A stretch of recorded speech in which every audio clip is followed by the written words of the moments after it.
African ಬಸಳೆ ಅಂತ ಹೇಳಿ. ಹಾ. ಅಂದ್ರೆ ಆ ದೇಶದ ಇರ್ಬೇಕು. ಹಾ.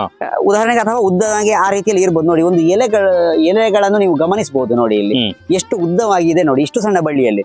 ಇದರ ದುಪ್ಪಟ್ಟು ಅಂದ್ರೆ 2 ಪಟ್ಟು ದೊಡ್ಡದಾಗ್ತದೆ ಇನ್ನು ಎಲೆ. ಮಟ್ಟುಗುಳ್ಳ ಅಂತ ಹೇಳಿ. ಮಟ್ಟುಗುಳ್ಳದಲ್ಲಿ ಮುಳ್ಳುಗಳು ಸ್ವಲ್ಪ ಬರ್ತವೆ ನೋಡಿ. ಇದರಲ್ಲಿ ಮುಳ್ಳು ಬಂದಿದೆ ಅಂತ ಹೇಳಿದ್ರೆ ಪ್ಯೂರ್ ಅಂತ ಹೇಳಲಿಕ್ಕೂ ನನಗೂ ಧೈರ್ಯ ಇಲ್ಲ. ಯಾಕಂತ ಹೇಳಿದ್ರೆ ಇದು ಪಾಲಿನೇಷನ್ ಆಗಿ ಪರಕೀಯ ಪರಾಗಸ್ಪರ್ಶ ಆಗಿರ್ಬೋದು. ಈ ರೀತಿಯಲ್ಲಿ 3 ಎಲೆಗಳು ಯಾವ್ದ್ರಲ್ಲಿ ಇರ್ತಾವ ಅದು ಯಾವಾಗ್ಲೂ ಗಾಳಿಯಿಂದ ನೈಟ್ರೋಜನ್ ಅನ್ನು ಅಂದ್ರೆ ಯೂರಿಯಾ ಅಂಶವನ್ನು ತಗೊಂಡು, ಸಾವಯವ ಅಂಶವನ್ನು ತಗೊಂಡು ಭೂಮಿಗೆ ಫಿಕ್ಸ್ ಮಾಡ್ತದೆ. ಆದ ಕಾರಣ ಇಂಥ ಗಿಡಗಳನ್ನು ನಾವು ಬೇಕಷ್ಟು ಹೆಚ್ಚಿನ ಪ್ರಮಾಣದಲ್ಲಿ ಬೆಳೆದ್ರೆ ಇದು ಕಳೆ ಅಂತ ಹೇಳಿ ಬಿಸಾಡಬೇಡಿ. ಇದು ನಿಜವಾಗಿ ಬೆಳೆಗೆ ಪೂರಕವಾಗಿರುವಂಥದ್ದು.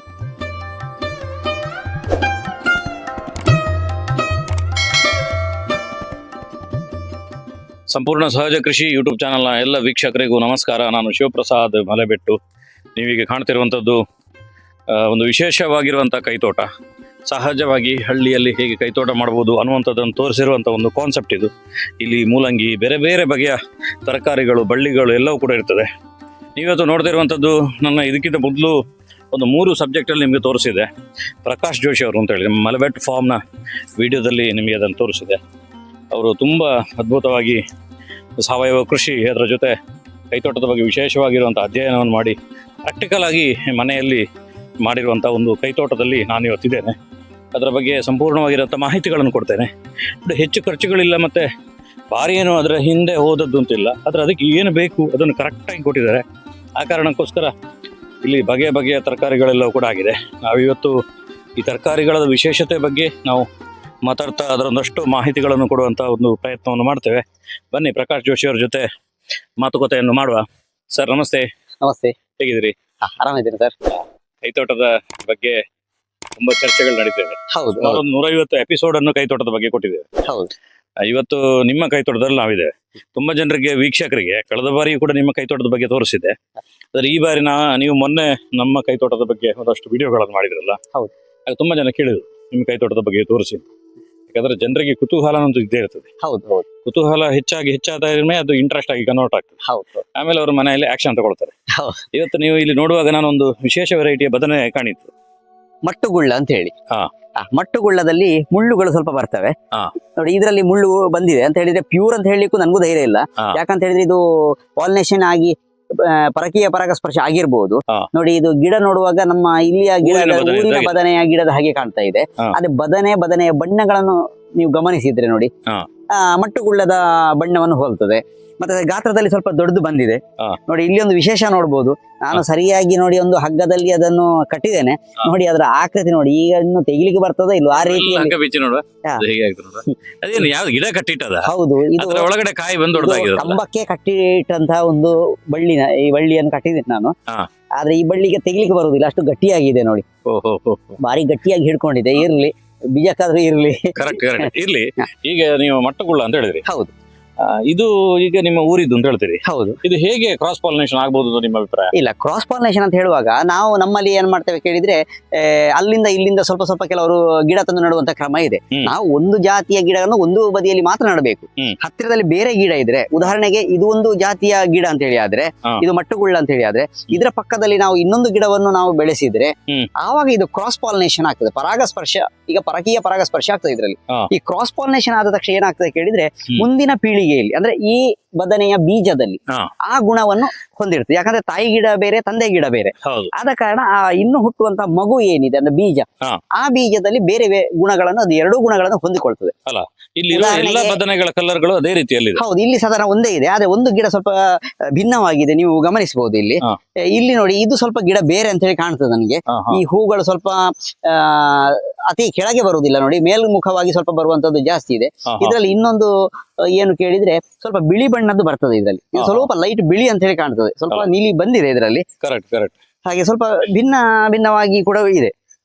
ಇರುವ ಜಾಗದಲ್ಲೇ ನೀವು ಅದಕ್ಕೆ ಭಾರಿ ವಿಶೇಷವಾಗಿ ಕೆಲಸವನ್ನು ಮಾಡದೆ. ಹೌದು. ನೀವು ಕೈತೋಟಗಳನ್ನು ಮಾಡೋದಲ್ಲ. ಹೌದು, ಯಾಕಂತ ಹೇಳಿದ್ರೆ ನೋಡಿ ಇಲ್ಲಿ ಗಮನಿಸಿ. ಹ್ಮ್. ಈಗ ಕೆಲವರು ಹೇಳ್ತಾರೆ ಗಿಡಗಳು ಸಾಯುವುದಿಲ್ವಾ, ಸಮಸ್ಯೆ ಬರುವುದಿಲ್ವಾ ಅಂತ ಹೇಳಿ. ಹ್ಮ್. ನಾಟಿ ಗಿಡಗಳನ್ನು ಹಾಕಿದ್ರು ಅಥವಾ ಯಾವ ಗಿಡಗಳನ್ನು ಹಾಕಿದ್ರು ರೋಗಗಳ ಬಾಧೆಗೆ ಸ್ವಲ್ಪ ಪ್ರಮಾಣದಲ್ಲಿ ಇರ್ತದೆ. ಹೌದು. ನೋಡಿ ಇದಕ್ಕೆ ವಿಶೇಷ ಸ್ಪ್ರೇ ಎಲ್ಲ ಮಾಡಬೇಕಾಗಿಲ್ಲ. ಈಗ ನೋಡಿ ನಾನು ಒಂದು ಗಿಡ ಈಗ ಹೋಗಿದೆ ಇದರಲ್ಲಿ ಹ್ಮ್. ಕೈಬೇವಿನ ಹಿಂಡಿಯನ್ನು ಸ್ವಲ್ಪ ಹಾಕಿದ್ರೆ ಫಂಗಸ್ ಬರದಂತೆ ತಡೆಗಟ್ಟುತ್ತೆ. ಇದಕ್ಕೆ ಫಂಗಸ್ ಬಂದ ಟೊಮೆಟೊ ನೋಡಿ, ಚೆರ್ರಿ ಟೊಮೆಟೊ ಆಗ್ಲಿಕ್ಕೆ ಪ್ರಾರಂಭ ಆಗುವಾಗ ಇದು ಗಿಡ ಸತ್ತಿದೆ ಒಂದು. ಓಹೋ. ಆದ್ರೆ ಹೆಚ್ಚಿನ ಗಿಡಗಳು ಬದುಕೊಂಡಿದೆ. ಇದರಲ್ಲಿ ಈಗ ಒಂದು 10-50 ಗಿಡದಲ್ಲಿ ಒಂದು ಗಿಡ ಮಾತ್ರ ಸತ್ತದ್ದು. Correct, correct. ಇದು ಸಣ್ಣ ಪ್ರಮಾಣದಲ್ಲಿ ಹಾನಿ ಇರ್ತದೆ. ಇದು ಎಲ್ಲವೂ ನಮ್ಗೆ ಸಿಗುದಿಲ್ಲ. ಹಾ, ಹಾ. ಮತ್ತೊಂದು ಇಲ್ಲಿ ಗಮನಿಸಬಹುದು ನೀವು. ಹ್ಮ್. ಇಲ್ಲಿ ತೋರಿಸ್ತೇನೆ ನಾನು ನೋಡಿ. ಈ ಕಳೆಯಂತೆ ಗಿಡಗಳು ಬೆಳ್ಕೊಳ್ತದೆ ನೋಡಿ. ಈ ಕಳೆಯಂತೆ ಯಾವಾಗ ಗಿಡಗಳು ಬೆಳ್ಕೊಳ್ಳೋದು, ನಾವು ಕಳೆ ಅಂತ ಹೇಳ್ತೇವೆ, ಅಲ್ಲ ಕಳೆ ಅಲ್ಲ, ಇದು ಬೆಳೆಗೆ ಪೂರಕವಾದ್ದು. ಯಾಕಂತ ಹೇಳಿದ್ರೆ ಇದರಲ್ಲಿ ಒಂದು ವಿಶೇಷತೆ ಇರ್ತದೆ. ಹ್ಮ್. ಯಾವಾಗ ಒಂದು ಗಿಡದಲ್ಲಿ 3 ಎಲೆಗಳ ಒಂದು ಗುಚ್ಛ ಬರ್ತದ, ಹ್ಮ್. ಆವಾಗ ಅದರಲ್ಲಿ ನೈಟ್ರೋಜನ್ ಫಿಕ್ಸ್ ಮಾಡುವಂತ ಗುಣಧರ್ಮ ಇರ್ತದೆ. ಓ. ಯಾವುದೇ ದ್ವಿದಳ ಧಾನ್ಯಗಳನ್ನು ತಗೊಳ್ಳಿ ನೀವು ಗಿಡಗಳನ್ನು, ಹ್ಮ್. ಆ ಗಿಡದಲ್ಲಿ ಅಥವಾ ಬಳ್ಳಿಯಲ್ಲಿ ಹ್ಮ್. ಅಲಸಂಡೆ ತಗೊಳ್ಬಹುದು ನೀವು, ಹೌದು. ಯಾವುದನ್ನೇ ತಗೊಳ್ಳಿ, ಅದರಲ್ಲಿ 3 ಎಲೆಗಳು ಈ ರೀತಿಯಾಗಿ ಕಾಣಿಸ್ತವೆ ನಿಮ್ಗೆ. ಹಾ, ಹಾ, ಹಾ, ಹಾ. ಈ ರೀತಿಯಲ್ಲಿ 3 ಎಲೆಗಳು ಯಾವ್ದ್ರಲ್ಲಿ ಇರ್ತಾವ, ಹ್ಮ್. ಅದು ಯಾವಾಗ್ಲೂ ಗಾಳಿಯಿಂದ ನೈಟ್ರೋಜನ್ ಅನ್ನು ಅಂದ್ರೆ ಯೂರಿಯಾ ಅಂಶವನ್ನು ತಗೊಂಡು, ಸಾವಯವ ಅಂಶವನ್ನು ತಗೊಂಡು ಭೂಮಿಗೆ ಫಿಕ್ಸ್ ಮಾಡ್ತದೆ. ಹೌದು. ಆದ ಕಾರಣ ಇಂಥ ಗಿಡಗಳನ್ನು ನಾವು ಬೇಕಷ್ಟು ಹೆಚ್ಚಿನ ಪ್ರಮಾಣದಲ್ಲಿ ಬೆಳೆದ್ರೆ ಇದು ಕಳೆ ಅಂತ ಹೇಳಿ ಬಿಸಾಡಬೇಡಿ. ಹೌದು. ಇದು ನಿಜವಾಗಿ ಬೆಳೆಗೆ ಪೂರಕವಾಗಿರುವಂತದ್ದು. Correct, correct, correct. ಅದಕ್ಕಾಗಿ ನೋಡಿ, ಮೊದಲು ವೀಳ್ಯದೆಲೆಯನ್ನು ಈ ಪುಂಗಾರ ಅಂತ ಹೇಳಿ ಒಂದು ಗಿಡ ಬರ್ತಿದ್ರು, ಹೌದು. ಅದಕ್ಕೆ ನಡ್ತಿದ್ರು. ಹೌದು. ಯಾಕಂದ್ರೆ ಅದರಲ್ಲಿ 3 ಎಲೆಗಳು ಬರ್ತಿದ್ರು. ಹೌದು, ಹೌದು. ಆದ ಕಾರಣ ಆ ವಿಜ್ಞಾನ ಒಂದು ನಾವು ಅರ್ಥಕೊಂಡ್ರೆ Correct. ಭಾರಿ ಸುಲಭದಲ್ಲಿ ಬೆಳೆಯನ್ನು ಬೆಳೆಯುವುದು. ನಾನು ಇಲ್ಲಿ ಬೆಳೆ ಬೆಳಿಬೇಕು ಅಲ್ಲ ಅಂತ ಹೇಳಿ ಆತರ ಮಾಡಿದ್ದಲ್ಲ, ನನ್ಗೆ ಎಷ್ಟು ಬೇಕು ಹಾ. ಇರುವ ಜಾಗದಲ್ಲಿ ನೋಡಿ. ಇದಕ್ಕೆ ಒಂದು ಸಣ್ಣ ಹುಳ ಉಪ್ಪಟೆ ಹಿಡಿದಿದೆ ಸ್ವಲ್ಪ. ಹಾ. ನೋಡಿ ಈ ರೀತಿಯಲ್ಲಿ ಹುಳಗಳು ಬರುವಾಗ ಮುದ್ದೆ ಆಗುವಂತದ್ದು ಗುಣ ಇರ್ತದೆ ಅದಕ್ಕೆ. ಹಾ. ಆಗ ಸ್ವಲ್ಪ ನಾವು ಈ ತರ ಅದನ್ನು ಬಿಸಾಡುವಂತದ್ದು ಆ ತರ ಮಾಡಿದ್ರೆ ಹತೋಟಿ ಆಗ್ತದೆ. Correct, ಯಾವ correct. ಸ್ಪ್ರೇ ಅಗತ್ಯತೆ ಇಲ್ಲ. ನೋಡಿ ಇದು ಹೌದು. ಹೂಗಳು ಬಿಟ್ಟಿದೆ, ಬೇಕಷ್ಟು ಆಗ್ತಾ ಇದಾವೆ ಇದ್ರಲ್ಲಿ. ಹೌದು, ಹೌದು, ಹೌದು. ಈಗ ಈ ಮೆಣಸು ಇದು ಯಾವ್ದು ಇದು? ಇದು ಪರ್ಪಲ್ ಕಲರ್ ಇದು ಮೆಣಸು. ಹಾ. ಇದು ತುಂಬಾ ಆಗ್ತದೆ. ಹಾ. ಮತ್ತೆ ಇದು ಮೇಲ್ಮುಖವಾಗಿ ಆಗುವಂತದ್ದು. ಓಹೋ. ಅಂದ್ರೆ ಹೆಚ್ಚಿನ ಮೆಣಸುಗಳೆಲ್ಲ ಕೆಳಮುಖವಾಗಿ ಬರ್ತವೆ. ಹೌದು. ಇದು ಗುರುತ್ವಾಕರ್ಷಣೆಯ ವಿರುದ್ಧ ದಿಕ್ಕಲ್ಲಿ ಅಲ್ಲ. ಬರ್ತಾ ಇರ್ತದೆ ನೋಡಿ, ಮೇಲ್ಮುಖವಾಗಿ ಬರ್ತಾ ಇರುವಂತದ್ದು ಮೆಣಸು ಇದು. ಓಹೋ. ಹೇಗಿದೆ ಟೇಸ್ಟ್? ಟೇಸ್ಟ್ ಅಂತ ಹೇಳಿದ್ರೆ ಇದು ಖಾರ, ಅತಿ ಖಾರ. ಎಲ್ಲ ಖಾರ ಅಲ್ಲ? ಹೌದು ಅದರ ಜೊತೆ ಆಗಲ್ಲ. ಹೌದು, ಹಾಗಲ್ಲ ಇದೆ. ಆಗಲ ಜೊತೆ ಡ್ರಮ್ಗಳನ್ನು ಹಾಕಿದೆ. ಹೌದು, ಡ್ರಮ್ಗಳನ್ನು ಬೇರೆ ಬೇರೆ, ಇಲ್ಲಿ ಪಪ್ಪಾಯಿ ಗಿಡ ಹಾಕಿದ್ದೇನೆ. ಹಾ. ಇಲ್ಲಿ ಇದು ನೋಡಿ, ಇದೊಂದು ಮೆಣಸು. ಇದು ಕುಂಟಲ್ ಆಗಿದೆ ಇದು. ಹೌದು, ಇದು ನೋಡಿ ರೌಂಡ್ ಆದ ಮೆಣಸು, ಹಾ. ಕಪ್ಪಾಗಿ ಆಗಿದೆ. ಹಾ. ರೌಂಡ್ ಮೆಣಸು. ಹಾ. ಇದು ಕೂಡ ಗುರುತ್ವಾಕರ್ಷಣೆಗೆ ವಿರುದ್ಧ ದಿಕ್ಕಲ್ಲಿ ಬರ್ತಾ ಉಂಟು ನೋಡಿ. ಆಹಾ, ನೋಡಿ, ಆಹಾ. ಇದು ಪರ್ಪಲ್ ಹಾಗೆ, ಇದು ಸ್ವಲ್ಪ ಕಪ್ಪು ಜಾಸ್ತಿ ಇದೆ. ಹಾ. ನೋಡಿ ಇನ್ನೊಂದು ಏನು ಕೇಳಿದ್ರೆ, ಇದು ಹರಿವೆ ಗಿಡ. ಹಾ. ಇಲ್ಲಿ ಒಂದು ಹರಿವೆ ಗಿಡ ಇದೆ. ಹ್ಮ್. ಈ ಗಿಡಗಳು ಅತಿ ಹತ್ತಿರದಲ್ಲಿ ಇದ್ರೆ ಹ್ಮ್. ಇದು ಪರಾಗಸ್ಪರ್ಶ ಒಂದಕ್ಕೊಂದು ಆಗಿ ಹ್ಮ್. ಇನ್ನು ಮುಂದೆ ಹುಟ್ಟುವಂತಹ ಬೀಜಗಳಲ್ಲಿ ಹ್ಮ್. ಆ ಬೀಜಗಳಲ್ಲಿ ಈ ಎರಡರದ್ದು ಗುಣ ಬರ್ತದೆ. ಓಹೋ. ಅದಕ್ಕಾಗಿ ನಾವು ಏನ್ ಮಾಡ್ತೇವೆ, ಇನ್ನು ಸ್ವಲ್ಪ ದಿವಸ ಇದರಲ್ಲಿ ಹೂ ಬಿಡುವಾಗ ಈ ಗಿಡವನ್ನು ಸ್ವಲ್ಪ ದೂರಕ್ಕೆ ಇಡ್ತೇನೆ ನಾನು. ಆಹಾ, ಆಹಾ. ಅಂದ್ರೆ ನಾವು ಯಾವಾಗ್ಲೂ ಆ ತಳಿಯನ್ನು ಉಳಿಸ್ಕೊಳ್ಬೇಕಾದ್ರೆ, ಹಾ. ಆ ಬಣ್ಣವನ್ನು ಉಳಿಸ್ಕೊಳ್ಬೇಕಾದ್ರೆ ಹಾ. ನಾವು ಸಾಧಾರಣ ಒಂದು 25-30 ಫೀಟ್ ದೂರದಲ್ಲಿ ಆದ್ರೆ ಇಡಬೇಕಾಗ್ತದೆ. ಅಲ್ಲ. ಅತಿ ಹತ್ತಿರದಲ್ಲಿ ಬೇರೆ ಬೇರೆ ಜಾತಿಯ ಗಿಡಗಳನ್ನು ಹಚ್ಚಬಾರದು. ನೋಡಿ ಸ್ನೇಹಿತರೆ, ಇಲ್ಲಿ ಸಿಂಪಲ್ ಅಂತ ಹೇಳಿದ್ರೆ ಇವ್ರ ಹತ್ರ ಕಲಿಬೇಕು ಸರ್. ಇದಕ್ಕೊಂದು ಒಂದು ಬಾರಿ ಚೆನ್ನಾಗಿ ಇದು ಚಪ್ಪರ ಹೋಗ್ಲಿಕ್ಕೆ ಮಾಡಿದ್ರಿ. ಆ, ಇದು ಹೇಗೆ ಮಾಡಿದ್ರಿ ಹೇಳಿ? ನೋಡಿ ಇದು ಚಪ್ಪರ ಅಂತ ಹೇಳಿದ್ರೆ ಉದಾಹರಣೆಗೆ ನೋಡಿ, ಅದಕ್ಕೆ ಇದು ಬಳ್ಳಿ ರೂಪದ್ದು ಅಳಸಂಡೆ ಹಾ. ಯಾವಾಗ್ಲೂ. ಹ್ಮ್. ಅದಕ್ಕೆ ಬಳ್ಳಿ ಇದ್ರೆ ಆಯ್ತು. ನೋಡಿ ಈ ತರದೊಂದು ಬಳ್ಳಿ ಸಿಕ್ಕಿದ್ರೆ ಸಾಕು, ಅದು ಮುಂದಕ್ಕೆ ನೋಡಿ ಈ ರೀತಿಯಲ್ಲಿ ಹಬ್ಬಿಕೊಂಡು ಅದು ಒಂದಕ್ಕೊಂದು ಸುತ್ತಿಕೊಂಡು ಮುಂದೆ ಹೋಗ್ತದೆ. ಹಾ. ನಾನು ಇದು ಹಳೆಯ ಸೀರೆಗಳನ್ನು ಹ್ಮ್. ಅಂದ್ರೆ ಬಿಸಾಡುವಂತ ಸೀರೆಗಳನ್ನು ತುಂಡರಿಸಿ ಹ್ಮ್. ನೋಡಿ ಈ ರೀತಿಯ ಒಂದು ನೆಟ್ಟನ್ನು ನಾನು ರೆಡಿ ಮಾಡಿದೆ. ನೋಡಿ ಅದಕ್ಕೆ ಅತಿ ಹತ್ತಿರದಲ್ಲಿ ಏನು ಲೈನ್ ಅದನ್ನು ಕಟ್ಟಬೇಕಾಗಿಲ್ಲ, ದೂರ ದೂರ ಹಾಕಿದ್ದು ಸಾಕಾಗ್ತದೆ. ಆ. ನೋಡಿ ಅದೇ ರೀತಿಯಲ್ಲಿ ಇಲ್ಲಿ ಹೋಗ್ತದೆ. ಮೂಲಂಗಿಯಲ್ಲಿ ಹೂ ಬಿಟ್ಟಿದೆ ಈಗ. ಆ, ಇದು ಇನ್ನು ಬೀಜ ಹೇಗಾಗ್ತದೆ, ಎಷ್ಟು ಆಗ್ತದೆ ಏನು ಅಂತ ಹೇಳಿ ಹೌದು. ಇನ್ನು ಇದರ ಬಗ್ಗೆ ನಾನು ಸ್ಟಡಿ ಮಾಡ್ಬೇಕಷ್ಟೇ. correct, ನೋಡಿ correct. ಇಲ್ಲಿ ಹಾಗಲಕಾಯಿ ಬಳ್ಳಿ ಇದೆ. ನೋಡಿ, ಮೂಲಂಗಿ ಚೆನ್ನಾಗಿ ಆಗಿದೆ ಅಲ್ಲ? ಹೌದು, ಮೂಲಂಗಿ ಏನು ಇಷ್ಟು ಸಾಂಬಾರ್ ಮಾಡಿಲ್ವಾ? ಇಲ್ಲ, ಸಾಂಬಾರ್ ಮಾಡ್ತಾ ಇದ್ದೇವೆ. ಮತ್ತೆ ಕೋಸಂಬರಿಗೆ ಇದರ ಎಲೆಯನ್ನು ಯೂಸ್ ಮಾಡ್ತಾ ಇದ್ದೇವೆ ನಾವು. ಹಾ. ಇದು ಇನ್ನು ಸ್ವಲ್ಪ ನೀರು ಕಡಿಮೆ ಕೊಡ್ತಾ ಬಂದಲ್ಲಿ ಹಾ. ಇದು ತೆಗಿಲಿಕ್ಕೆ ಅಂದ್ರೆ ನಮಗೆ ಉಪಯೋಗಕ್ಕೆ ಹೆಚ್ಚು ಬರ್ತದೆ. ಅಂದ್ರೆ ಹಾ. ತುಂಬಾ ದಿವಸಕ್ಕೆ ಉಪಯೋಗ ಮಾಡಬಹುದು. ಇಲ್ಲಿ ನೋಡಿ ಒಂದು ಹಾ. ಚೀನಿಕಾಯಿ ಬಳ್ಳಿಯನ್ನು ನೋಡಬಹುದು. ಹಾ. ಇದಕ್ಕೆ ಹಿಂದಿನ ವಿಡಿಯೋದಲ್ಲಿ ತೋರಿಸಿದಂತೆ ಇದಕ್ಕೆ ಕಟ್ಟಿಂಗ್ ಮಾಡಿದ್ದೇನೆ ಇಲ್ಲಿ. ಹಾ. ಈಗ ಇನ್ನು ಬ್ರಾಂಚಸ್ ಬರ್ಲಿಕ್ಕೆ ರೆಡಿ ಆಗ್ತಾ ಇದೆ ಈಗ. ಆಹಾ, ಆಹಾ. ಆದ ಕಾರಣ ಇದರಲ್ಲಿ ಇನ್ನು ತುಂಬಾ ಪ್ರಮಾಣದಲ್ಲಿ ಚೀನಿಕಾಯಿ ಆಗುವ ಸಾಧ್ಯತೆಗಳು ಇದೆ. ಅಲ್ಲ ಅಂದ್ರೆ ಎಲ್ಲ ಒಂದನ್ನು ಮಾಡಿಲ್ಲ, ಎಲ್ಲ ಇಲ್ಲ, ಒಟ್ಟೊಟ್ಟಿಗೆ ಮಾಡ್ತಾ ಯಾವಾಗ್ಲೂ ಹೋಗಿದ್ರಿ. ಮಿಶ್ರ ಅಂದ್ರೆ ಒಂದಕ್ಕೊಂದು ಆಧಾರವಾಗಿ ಇರುವಂತದ್ದು. Correct, correct. ಸಹ ಬಾಳುವೆ ಅಂತ ಹೇಳಿದ ಹಾಗೆ ಹಾ. ನೋಡಿ ಇಲ್ಲಿ ಈ ಬಳ್ಳಿಗಳು, ಈ ಹೂಗಳನ್ನು ನೋಡಬಹುದು. ಈಗ ಇದು ಬೀನ್ಸ್. ಹಾ. ನೋಡಿ ಬೀನ್ಸ್ ಚಿಕ್ಕದಾಗ್ತಾ ಇದೆ ನೋಡಿ ಇಲ್ಲಿ. ಹಾ. ನೋಡಿ ಇಲ್ಲಿ ಕೂಡ ಬೀನ್ಸ್ ಆದದ್ದು ಗಮನಿಸಬಹುದು. ಆದ್ರೆ ಹೆಚ್ಚಿನ ಪ್ರಮಾಣದಲ್ಲಿ ಆಗ್ಲಿಲ್ಲ.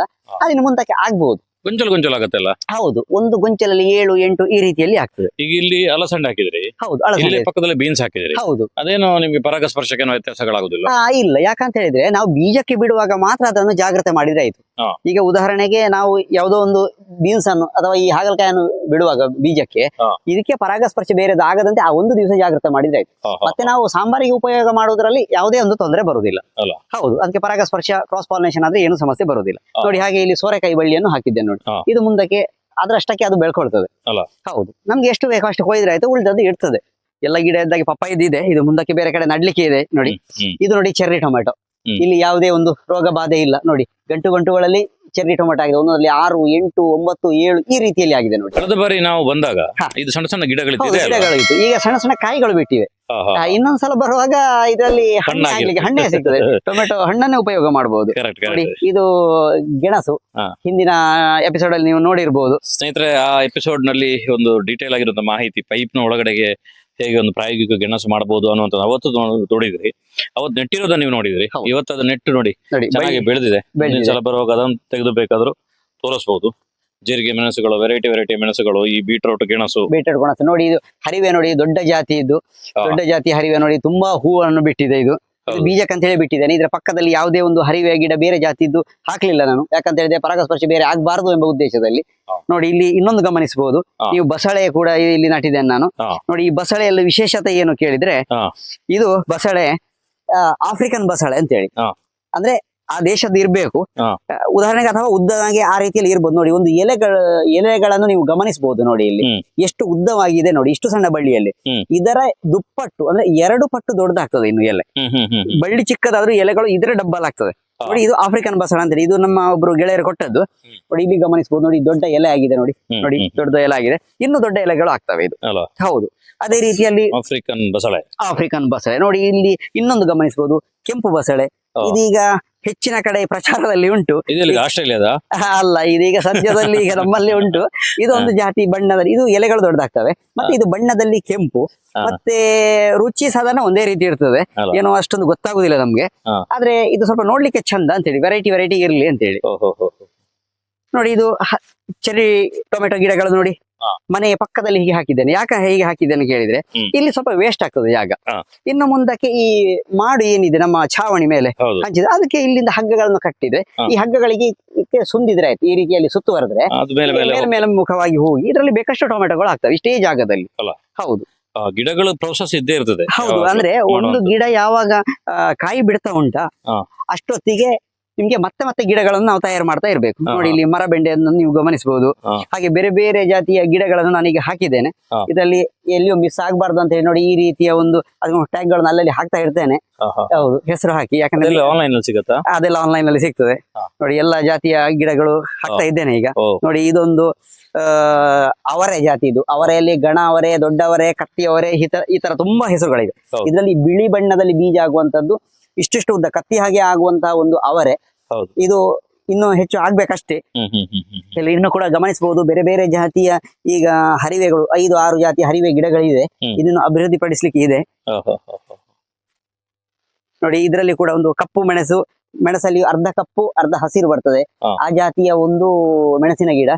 ಇದು ಕೂಡ ನಮ್ಮ ಈ ಯೂಟ್ಯೂಬ್ ಚಾನಲ್ ಅನ್ನು ನೋಡಿ ಒಬ್ರು ನನಗೆ ಕೊಟ್ಟದ್ದು. ಹೌದು, ಆದ ಕಾರಣ ಒಬ್ಬರಿಂದ ಒಬ್ಬರಿಗೆ ಒಂದು ಬೀಜಗಳನ್ನು ವಿನಿಮಯ ಮಾಡ್ಕೊಳ್ಳಿಕ್ಕೆ, ಗಿಡವನ್ನು ವಿನಿಮಯ ಮಾಡಿಕೊಳ್ಳಿಕ್ಕೆ, ಅಥವಾ ಅನುಭವಗಳನ್ನು ವಿನಿಮಯ ಮಾಡ್ಕೊಳ್ಳಿಕ್ಕೆ ಇದೊಂದು ಒಳ್ಳೆಯ ಪ್ಲೇಟ್ಫಾರ್ಮ್ ಅಂತ ಹೇಳ್ಬೋದು. ಹೌದು, ಅಂದ್ರೆ ಅದು ಮುಂದುವರಿತಾ ಇರ್ತದೆ ನನ್ನ ಲೆಕ್ಕದಲ್ಲಿ. ಹೌದು, ಮುಂದುವರಿಬೇಕು ಕೂಡ. ಇಲ್ಲದಿದ್ರೆ ಏನಾಗುತ್ತೆ, ನಾವೀಗ ನಾವೇ ಮಾಡ್ತಾ ಇದ್ರೆ, ನಮ್ಮನ್ನ ಯಾರು ಕೇಳೋರು ಇಲ್ಲದಿದ್ರೆ ನಾವು ಎಷ್ಟೋ ಬಾರಿ ಮಾಡೋದಿಲ್ಲ. ಈಗ ಅನಿವಾರ್ಯ, ಯಾಕಂದ್ರೆ ಜೋಶಿ ಅವ್ರ ಮನೆಗೆ ಯಾರಾದ್ರೂ ಬಂದ್ರೆ ತೋರಿಸ್ಲಿಕ್ಕೆ ನಾಕಾದ್ರೂ ಬೇಕಲ್ಲ. ಹೌದು, ತೋರಿಸ್ಲಿಕ್ಕೆ ಬೇಕು. ಮತ್ತೆ ನಮ್ಮ ದಿನ ಉಪಯೋಗಕ್ಕೆ ನಮ್ಗೆ ಅಗತ್ಯವಾಗಿ ಯಾವ ಒಂದೇ ಬಗ್ಗೆ, ಇದು ಬಸಳೆ ಅಂದ್ರೆ ಬಸಳೆಯ ದಿವಸಗಳು ತಿನ್ಲಿಕ್ಕೆ ಆಗುದಿಲ್ಲ, ಟೊಮೆಟೊವನ್ನ ತಿನ್ಲಿಕ್ಕೆ ಆಗುದಿಲ್ಲ.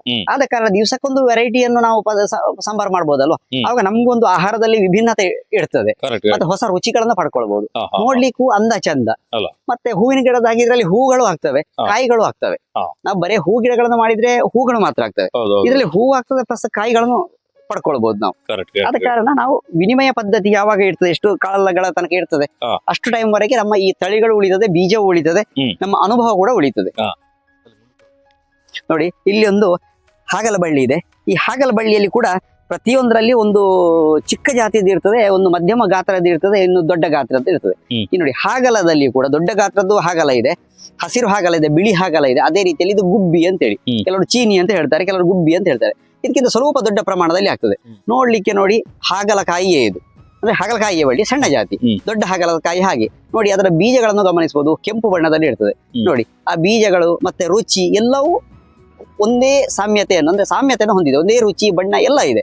ಅದೊಂದು ಗಾತ್ರದಲ್ಲಿ ಇದು ಚಿಕ್ಕದು, ಅದು ದೊಡ್ಡದು ನೋಡಿ. ಹೌದು, ಈ ರೀತಿಯಲ್ಲಿ ನೆಲದಲ್ಲಿ ಕೂಡ ಹಬ್ಬಿಕೊಳ್ತದೆ. ಯಾವುದೇ ಒಂದು ಇದಕ್ಕೆ ಸಮಸ್ಯೆ ಇಲ್ಲ. ಉಪ್ಪು ಹಾಕಿ ಸಂಡಿಗೆ ಮಾಡಿ ಸೂಪರ್ ಆಗ್ಬೋದು. ಹಾ ಆಗ್ಬಹುದು, ಆದ್ರೆ ಇದು ಗಾತ್ರದಲ್ಲಿ ಚಿಕ್ಕದು, ಸಾಂಬಾರ್ ಮಾಡ್ಲಿಕ್ಕೆ ಸ್ವಲ್ಪ ಅಲ್ಲ ಸಂಡಿಗೆ ಸಂಡಿಗೆ ಮಾಡ್ಬೋದು. ಮತ್ತೆ ಸಾಂಬಾರಿಗೆ ಬೇಕಾದ್ರೆ ಸ್ವಲ್ಪ ಜಾಸ್ತಿ ಮಾಡ್ಕೊಳ್ಬೇಕಾದಿತ್ತು. ಬಸಳ ಇದ್ರಲ್ಲಿ ಹಾಕಿದಲ್ಲ. ಹೌದು, ಇಲ್ಲಿ ನೆಲ ಬಸಳೆಯನ್ನು ನೋಡ್ಬೋದು. ಇದು ನೆಲದಲ್ಲೇ ಆಗುವಂತದ್ದು, ಅದಕ್ಕೆ ನೆಲ ಬಸಳೆ ಅಂತ ಹೇಳಿ ಹೇಳ್ತಾರೆ. ಇದಕ್ಕೆ ಚಪ್ಪರದ ಅಗತ್ಯತೆ ಇಲ್ಲ. ನೋಡಿ, ಇಂಥ ವೇಸ್ಟ್ ಡ್ರಮ್ಗಳಲ್ಲಿ ಹಾಕ್ಬೋದು, ಪಾಟ್ಗಳಲ್ಲಿ ಹಾಕ್ಬೋದು, ಟೆರೆಸ್ ಮೇಲೆ ಕೂಡ ಮಾಡ್ಬೋದು. ಇದು ಬೇಕಾಬಿಟ್ಟಿ ಎಲ್ಲಿ ನೀವು ಬಿಸಿಡ್ತೀರಿ ಅಲ್ಲಿ ಆಗ್ತದೆ. ಇದೀಗ ಡ್ರಮ್ ಬಸಳ ಆಯ್ತಲ್ಲ. ಹೌದು, ಈಗ ಡ್ರಮ್ ಬಸಳೆ ಅಂತ ಹೇಳ್ಬೋದು. ನೋಡಿ, ಹಾಗೆ ಇಲ್ಲಿ ಮುಳ್ಳು ಸೌತೆ ಬಳ್ಳಿಯನ್ನು ಬಿಟ್ಟಿದ್ದೇನೆ. ಇದು ಇನ್ನು ಸ್ವಲ್ಪ ಗೊಬ್ಬರ ಇದಕ್ಕೆ ಸಾಕಾಗ್ಲಿಲ್ಲ ಅಂತ ಕಾಣ್ತದೆ. ಅದೇ ಕೆಲವು ಜಾಗದಲ್ಲಿ ಒಮ್ಮೆಲೆ ಆಗುದಿಲ್ಲ ಇದು. ನೋಡಿ, ಇಲ್ಲಿ ಮುಳ್ಳು ಸೌತೆಯನ್ನು ಗಮನಿಸಬಹುದು. ಮುಳ್ಳು ಸೌತೆ ಆಗ್ತಾ ಬಂದಿದೆ. ಇದು 3G ಕಟ್ಟಿಂಗ್ ಅಂತೇಳಿ ಕಟ್ಟಿಂಗ್ ಮಾಡಿದ್ದೇನೆ. ಇಲ್ಲಿ ಹೂಗಳು ಬಿಡ್ತಾ ಬಂದಿದ್ದಾವೆ. ಇನ್ನೊಂದು ಸ್ವಲ್ಪ ದಿವಸ ಹೋಗ್ಬೋದು. ಬಳ್ಳಿ ಸ್ವಲ್ಪ ವೀಕ್ ಆಗಿದೆ. ನೋಡಿ, ಇಲ್ಲಿ ಬರ್ತಾ ಇದೆ. ನೋಡಿ ಈಗ ಸಿಂಬಲ್ ಆಗಿ ಬರ್ತಾ ಇದೆ. ನಾನು ಬರ್ತಾ ಇದ್ದೇನೆ ಅಂತ ಹೇಳಿ ಇದು ತೋರಿಸ್ಕೊಡ್ತಾ ಇದೆ. ನೋಡಿ, ಮುಳ್ಳು ಸೌತೆ. ಇನ್ನು ಇಲ್ಲಿ ಇದನ್ನ ನಾವು ಈಗ ಕಟ್ ಮಾಡಿದ್ರೆ ಆಯ್ತು. ಹೀಗೆ ನೋಡಿ, ಇನ್ನು ಬ್ರಾಂಚಸ್ ಬರುವಾಗ ಬೇಕಷ್ಟಾಗ್ತದೆ. ಹಾಗೆ ಹೂವಿನ ಗಿಡಗಳ ಮಧ್ಯದಲ್ಲಿ ಕೂಡ ಹೀಗೆ ತರಕಾರಿಗಳನ್ನು ಬೆಳೆಸ್ಕೊಳ್ಬಹುದು.